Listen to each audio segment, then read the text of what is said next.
ASID Teach Skills. बिस्मिल्लाहिर्रहमानिर्रहीम। अस्सलाम वालेकुम दोस्तों, زي ما اسد نفتا سګورې زموږ د یوټیوب چینل اسد ټیچ سکلز. نننی ټاپک زموږ د لیپټاپ په اړه کې دی. د لیپټاپ چې کوم پارټس دي او د لیپټاپ چې کوم ورډز دي او پارټس دي او موږ په ډیټیل سره بیانوو. وایي کوم باندې سره ټاپ پینل. ټاپ پینل مطلب دا دی او ټاپ پینل مقصد دا دی چې په ذریعہ باندې موږ لیپټاپ کولاو او بندوي شو. چې موږ لیپټاپ کې څه کار کوو موږ ټاپ پینل په ذریعہ لیپټاپ کولاو. ول پکې دې موږ سره سکرین موږ چې څه کار کوو هغه موږ سره په سکرین باندې شو کیږي. موږ په انسټال کې څه کار کوو په هر پروګرام کې موږ کار کوو د کیبورډ په ذریعہ انپوټ په ذریعہ موږ دې ورکوو په سکرین باندې موږ سره هغه شو کیږي. بل پکې دې موږ سره کیبورډ دا موږ سره کیبورډ دی.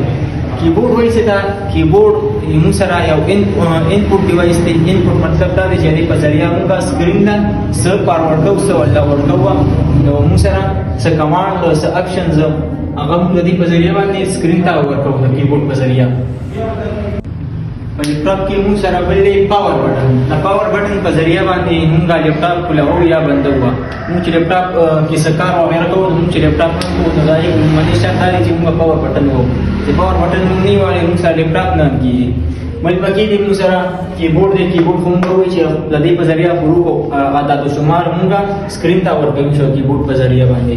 کیز دی کیز وایي چې کیز وایي بټن ہوتا کیز دې موږ سره چې کوم الفابیټس دي هم پکې راځي دا نومریکل 1 نوالي 9 نه پورې 0 9 نه پورې دا ټول په کیز کې راځي. بیک سپیس الټ دا ټول په کیز کې راځي.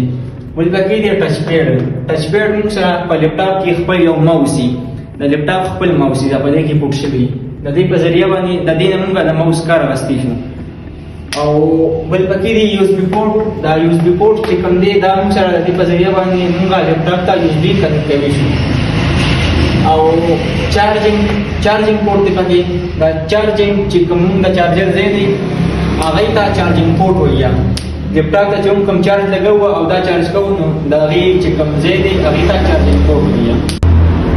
د لیپټاپ پیسو کې موږ سره باندې بیس پینل وایي چې دا بیس پینل کار سره بیس پینل موږ سره استعمالېږي د کیبورډ یا ټچ پیډ چې کوم سیوایي مواد دي هغه په بیس پینل باندې حمله کېږي. بیس پینل ضرورت هغې ته دی او د کیبورډ چې کوم زیاتره وزن دی هغه په بیس پینل باندې راځي. دا زموږ نننی لیکچر که چېرې تاسو زموږ دا ویډیو خوښه شوه نو لایک کمنټ او سبسکرایب ضرور کړئ او نورو ملګرو سره هم شیر کړئ چې هغې ته یې مدد وغواړي. انشاءالله به بل لیکچر ته ملاویږو. خوشحاله اوسئ. د الله په امان.